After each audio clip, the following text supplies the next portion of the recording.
도자기의 항구라는 뜻을 가진 깜뽕쯔낭이라는 지역이 나옵니다.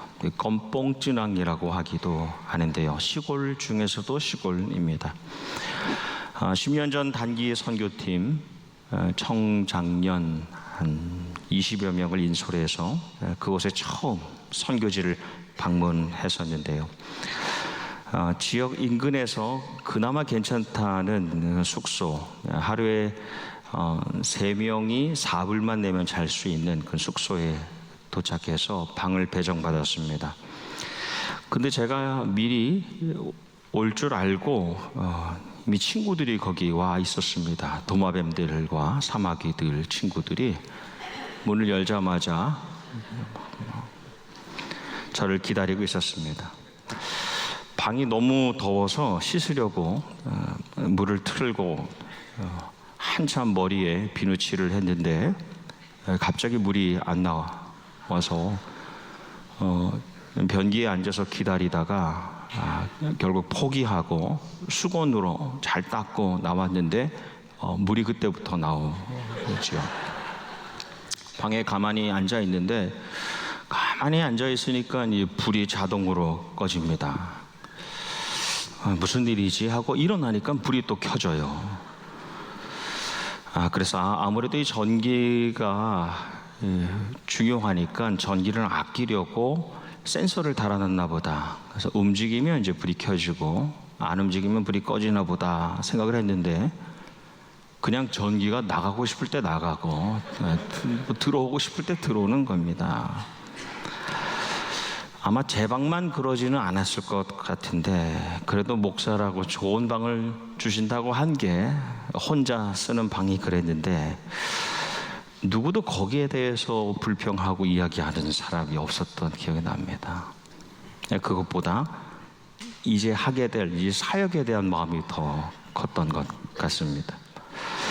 요즘에는 훨씬 더 이 한국이 코리아에 대해서 호감을 가지는데요. 그 당시에도 이 한국에 대한 호감이 막 시작되던 그런 시기였습니다. 그래서 한국에서 온 거, 특별히 이제 한글로 쓰여 있는 것들을 아주 귀하게 여기는 것을 볼 수 있었습니다. 거기에도 이제 한국의 많은 중고차들이 이제 수출돼서 와 있었는데요. 제가 탔던 그 버스는 이 전남 고속이라는 스티커가 그대로 붙어 있었습니다. 그 떼기가 싫다는 겁니다. 한글로 쓰여 있는 것이. 그래서 버스에 앉아서 이제 창밖으로 지나가는 이제 승합차들을 보면 삼천리 자동차 운전학원, 연희 감리교회. 네. 그래서 내가 한국에 있는지 캄보디아에 있는지 모를 정도였습니다. 이 한국인들은 또 한국은 어디서나 환영을 받았으니까 이제 사역을 시작하는 우리들도 서로 마음이 편하게 또 가볍고 즐겁게 이제 감사함으로 시작할 수 있었습니다. 그렇다고 해서 어려움이 전혀 없었던 것은 아니고 참 쉽지 않은 사역이었습니다. 그래서 이제 마을과 마을을 옮겨 다니면서 준비한 사역들을 합니다. 예배 드리고 교육 사역, 그러니까 이제 어린이들 를 가르치는 사역, 또 VBS 여름 성경학교를 하고요, 의료 사역, 함께 간 의사 선생님들과 또 이 청년 간호사들이 함께 이제 성인을 진료합니다. 또 구제 사역 가지고 간 이제 생필품을 가지고 다 나눠줍니다. 문화 사역도 해요. 문화 사역을 다양한 문화 사역을 했는데 인형극, 그뿐 아니라 중요한 이 사역 중에 하나가 줄 세우기 사역입니다. 줄을 서는 법을 몰라요. 줄은 이렇게 서는 겁니다. 그리고 이가 많이 상해서 이 치아 건강을 위해서 칫솔질하는 방법을 가르쳐 줍니다. 위생 교육을 합니다. 그리고 매일 10여 개의 마을을 돌면서 사역을 하는데 놀랍게도 가는 그 마을마다 그 마을에 하나씩 교회가 있어요. 누군가 그 교회를 세운 것이겠죠. 그리고 한 가지 공통점이 이 많은 사역, 이 예배와 교육과 문화와 의료, 이 많은 사역들이 어디서 이루어지냐면 교회에서 이루어집니다. 그러다 보니까 이 마을 사람들은 마을에 무슨 좋은 일이 있다 하면 자연스럽게 교회로 모이는데 할아버지, 할머니, 손주들이 다 같이 교회에 옵니다. 그게 좋은 사람들이어서 좋은 물건을 주기 때문에 나눠줘서가 아니라 좋은 사람들이 와서 좋은 물건을 나눠주지 않을 때도 항상 교회는 변함없이 내가 좋은 마음을 느낄 수 있고 좋은 속기를 느낄 수 있는 곳으로 여겨지죠. 그래서 그 마을에 그냥 중심이 아니라 좋은 중심이 됩니다. 지난달 KBS에서 최초로 공개한 1900년대 초에 이 서양 선교사님들이 직접 기록한 조선이라는 제목의 그런 영상이 있습니다. 제가 여러분들과 나누기도 했는데요. Footage of Korea in the early 1900s입니다. 100여 년 전에 처음 선교사님들이 한국에 들어와서 복음을 전하죠. 교회를 세웁니다. 여러 가지 하나님의 사역을 감당하면서 일어나게 될 때에 이 교회는 모든 사람들의 마음 한가운데 있었습니다. 모든 사람들의 생활 한가운데 있었습니다. 믿는 자들이나 믿지 않는 자들이나 교회는 그 중심에 있었지요. 그래서 당신이 이제 어려운 한자가 아니라 아주 쉽게 쓸 수 있는 한글이 보급되는 일에도 교회에서 그런 일들이 먼저 일어났습니다. 가정에서 당연하게 빈번히 일어나는 그 차별과 폭력, 이 상처 입은 자녀들, 아이들이 그 심령이 치유되는 그 역사를 경험하는 그 놀라운 일도 교회에서 일어났죠. 글도 접하기 어렵고 사회 현실과 현상에 대해서도 무지했던 여성들이 각성되는 일들, 말씀을 통하여 새롭게 사경의 속에서 말씀을 통해 각성되는 일들도 교회에서 일어났습니다. 배움도 없고 직업도 없고 미래도 없고 그래서 주정이나 하고 방황하던 남성들이 소망을 찾는 놀라운 일들도 교회에서 일어났어요. 교회는 그래서 생활과 마음의 좋은 중심이었습니다. 하나님의 자녀 예수 그리스도의 제자 성령의 사람들의 모임인 교회, 그래서 지역에서는 지역을 비추는 등불이었고 그 시대에 있어서는 꺼지지 않는 횃불이었고 어두운 바다 그 마음을 그 생활을 밝히는 등대와 같았습니다. 그래서 교회는 생명을 살리고 교회에 가면 죽지 않는다. 영혼을 살리고 교회에 가면 영원한 생명을 얻더라 라는 그 구원의 방주로 지역과 시대의 중심, 좋은 중심으로 세워졌습니다. 교회는 사람이 필요해서 만든 것, 사람의 의지로 만든 것이 아니라, 그렇게 모인 것이 아니라 하나님께서 하나님의 일을 위하여 모아주신 이들의 모임이 교회였죠. 이 모세 설교라고 할 수 있는 신명기, 가나안 입성 직전에 요단강 동쪽 모압 평지에서 쓰여진 신명기는 실제로 모세의 설교로 이루어졌습니다. 모세의 세 개의 설교가 엮여진 것인데, 오늘 신명기 12장 말씀은 모세의 가운데 그 두 번째 설교 가운데 가장 핵심이라고 할 수 있는 말씀입니다. 가나안에 들어가면 어떻게 어떻게 제사를 드려야 되는가에 대한 말씀입니다. 말씀에 내 조상의 하나님 여호와께서 내게 주셔서 차지하게 하신 땅, 내게 주셔서 차지하게 하신 그 땅, 이제 가나안이죠. 가나안에서 너희가 평생에 지켜 행할 규례와 법도는 이러하니라로 시작됩니다. 그 이어지는 명령이 우리가 나눈 말씀의 바로 앞부분에 보면 너희의 하나님 여호와께는 너희가 그처럼 행하지 말고입니다. 하나님께는 그렇게 행하지 말라는 말씀입니다. 또 쉬운 번역에 보니까 당신들은 주 당신들의 하나님을 섬길 때에 이방 민족들이 그들의 신을 섬기는 방식으로 섬겨서는 안 됩니다. 그러면 가나안에서 그 이방 민족들이 우상을 섬기는 방법은 어떤 방법이었는가? 우상 숭배 방식은 산이든 집이든 언덕이든 나무 아래이든 어디든 상관없이 내가 보기에 좋은 곳, 쉬운 곳, 그래서 편한 곳에 우상을 두면 됩니다. 그리고 그 우상에게 절하는 겁니다.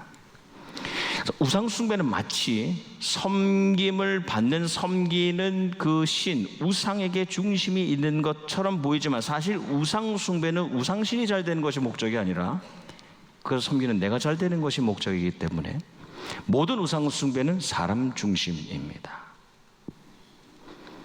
조금 더 들어가면 섬김의 대상뿐 아니라 섬김의 방법을 통해서도 진실됨을, 섬김의 그 중심을 가늠할 수 있다는 겁니다. 하나님을 섬긴다고 하지만 그 방식이 나 중심이라면 그것은 정말 하나님을 섬기는 것이 아니라 나라는 우상을 섬기는 것이죠.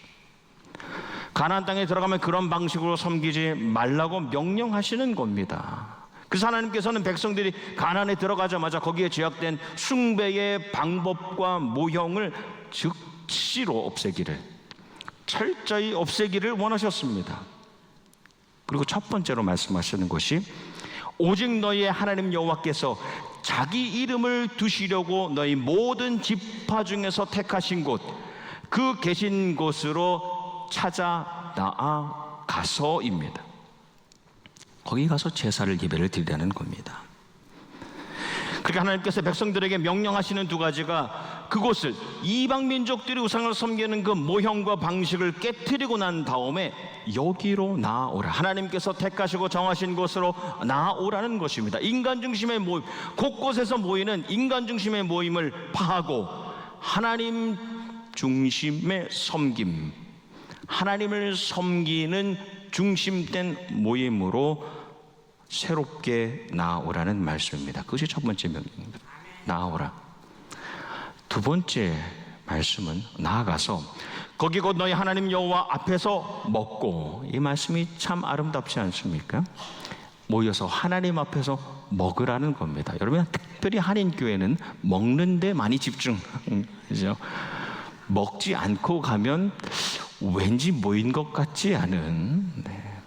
그런데 말씀에 너희 하나님 여호와 앞에서 먹고 생명을 함께 유지하고 너희 하나님 여호와께서 너희 손으로 수고한 일에 복 주심으로 말미암아, 그 다음 말씀이 너희와 너희의 가족이, 너뿐 아니라 너희의 가족이 즐거워할지니라.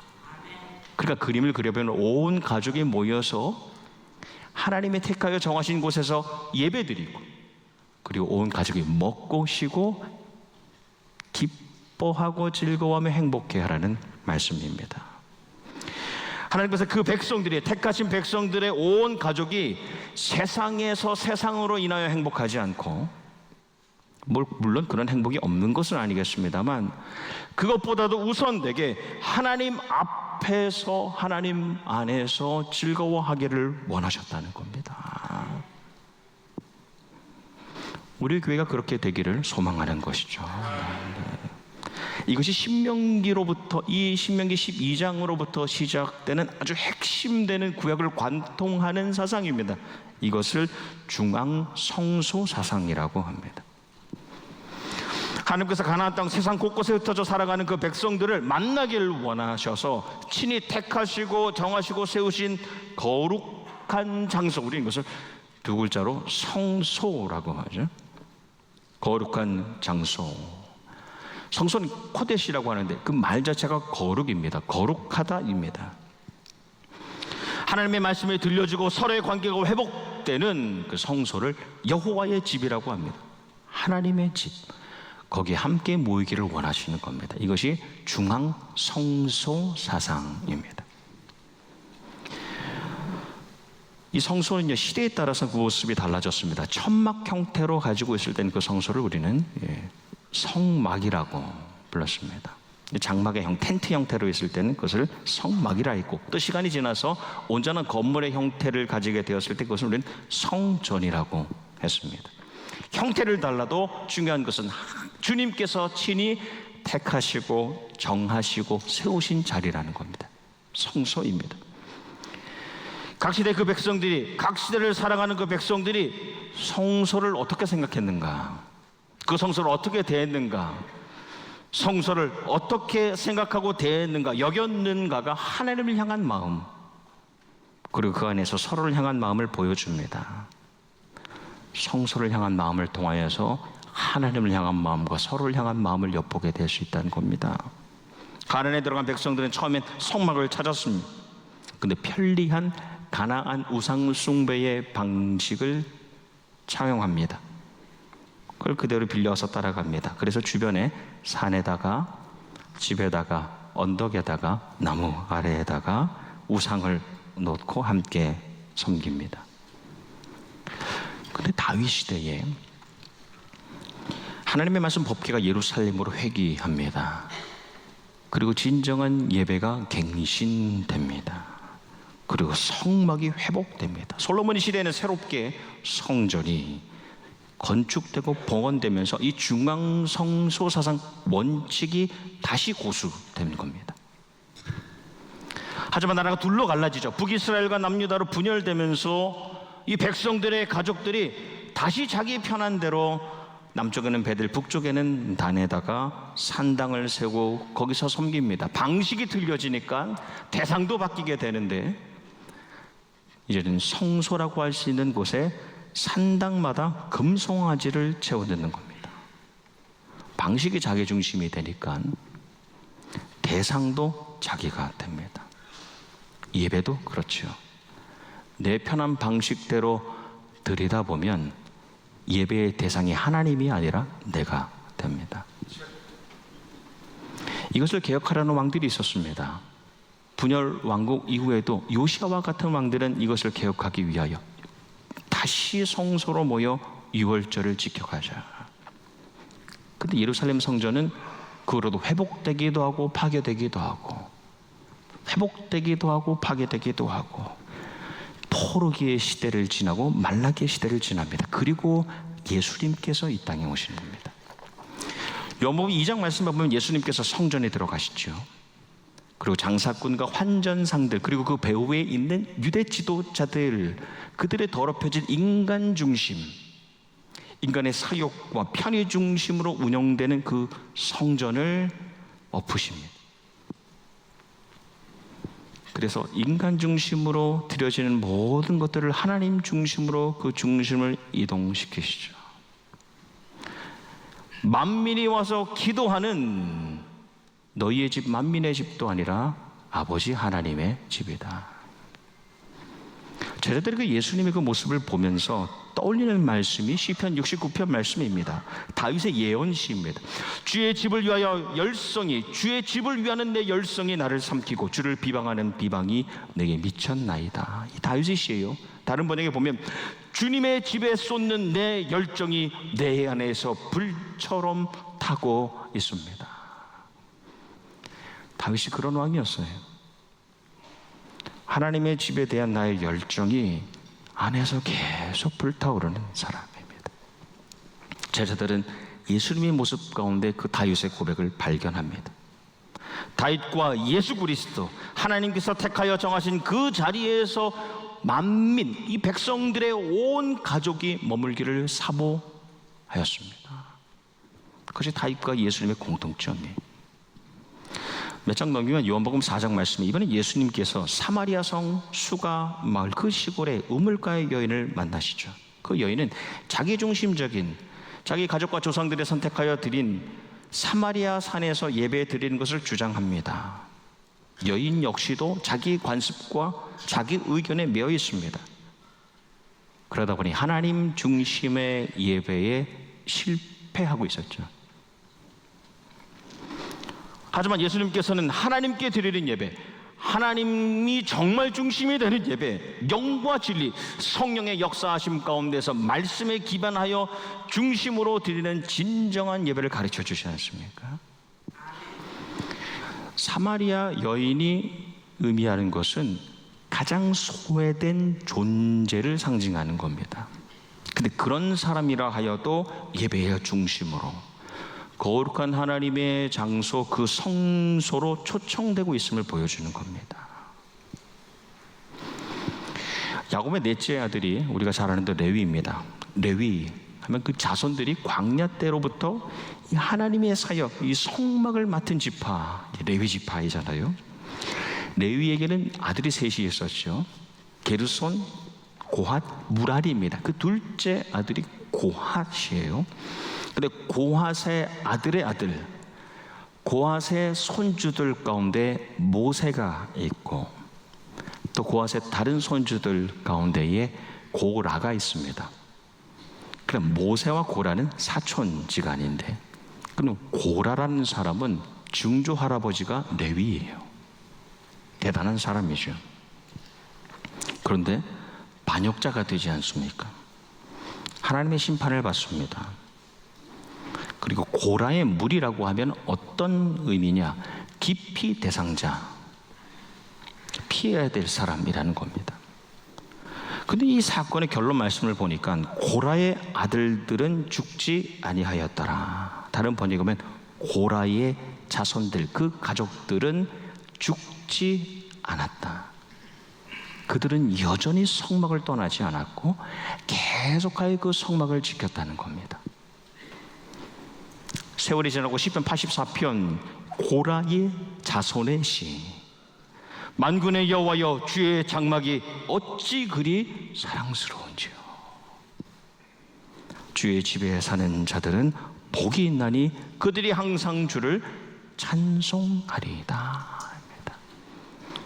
여전히 10절 말씀이 우리말 성경으로 번역된 건 이렇습니다. 주의 뜰에 하루 있는 것이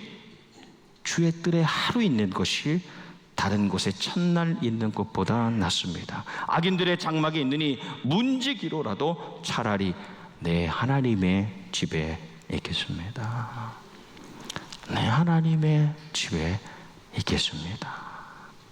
한번 실수했지만 그 자손들은 죽지 않고 살아서 장막에 머무는 겁니다. 윌리엄 존 맥켄지라는 선교사님, 캐나다를 떠나서 조선의 인천 제물포를 통해서 처음 그 땅을, 조선 땅을 밟았을 때 32살이었습니다. 근데 몇 년, 한 3년 있다가 사역하다가 세상을 떠나게 되는데, 이분이 처음에 황해도 장현에 갔습니다.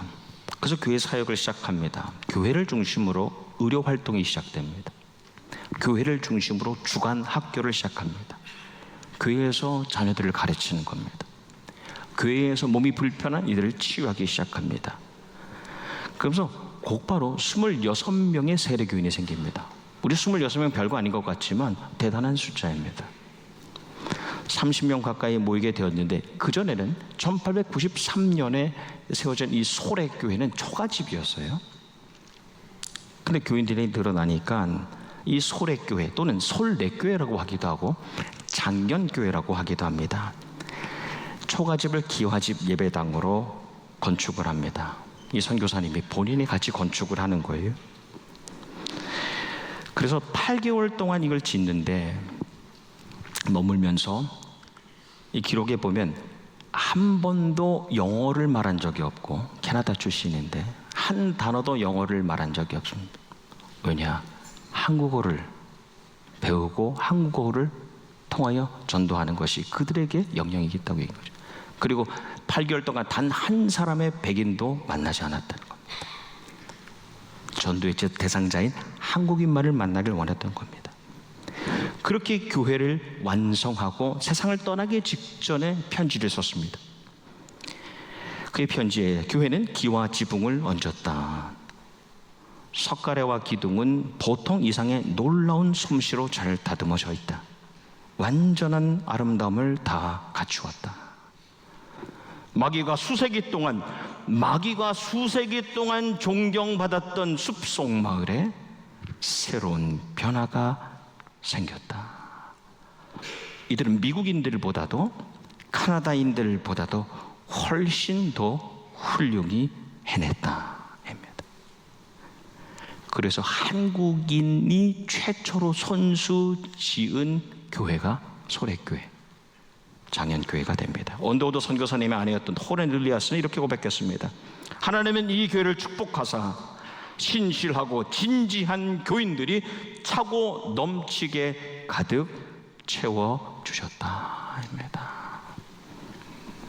저는 우리 교회가 교회를 정말 사랑하는 이들로 계속하여 가득 차고 계속하여 넘칠 수 있기를 주님의 이름으로 축복합니다. 내일 모레면 동족 상잔의 비극 6.25 한국 전쟁 74주년을 맞습니다. 서영락교회 본당 앞에 보면 김응락 장로 순교 기념비가 있습니다. 저는 어린 시절 태어나고 거기서 자라면서 그게 도저히 도통 뭔지 몰랐습니다. 보기에 그렇게 좋아 보이지도 않고 어떤 의미인지 알지 못했는데, 이제 우리가 다 잘 알듯이 전쟁통에 모두 피난 가고 다 떠나갔을 때에 예배당에 홀로 남아 있을 때 인민군이 들어오지. 인민군을 마주하면서 너 누구냐? 나는 이 교회의 장로다.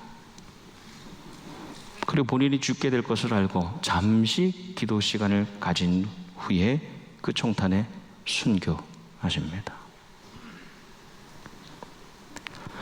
교회를 사랑하는 마음, 내 교회를, 주님께서 허락하신 이 교회를 지켜가려는 마음. 새로운 가나안 땅을 보면서 모세는 이 백성들의 온 가족이 하나님께서 택하여 정하여 세우신 그곳에서 함께 예배하고 함께 행복해하는 모습을 상상했을 겁니다. 여러분, 이 시대에 우리 모든 가정이 다시 하나님 중심, 하나님 성전 중심, 교회 중심, 그렇게 세상의 좋은 중심으로 자리매김하는 교회 되기를 주님의 이름으로 축원합니다.